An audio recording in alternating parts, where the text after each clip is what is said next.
Ito, bahay ni Chalake. Ito, Balondo.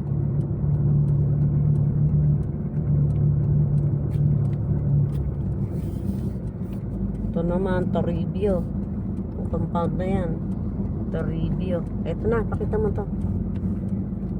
Itong bahay na tong maganda na to, yan yung sinasabi kong bahay ng mga magandang babae.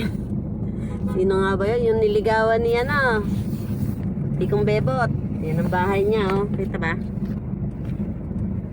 Ito yung bahay. Mataas din ng bakod. Dalawa yan eh. Dalawang bahay yan, magkapatid. Yung isa up and down, yung isa bungalow lang. Ano nga ba apelido nun? Ayan o, kikita mo yan. Nakikita ba? Ayan, itong up and down, isang sa kapatid. Dito yung kila Tess na bahay. Ayan yan o. Ayan, bahay nila Tess yan. Tess yan. Tapos yung kabila, yung ate niya, yung nasa likod, yung Kuya Ray nila. O,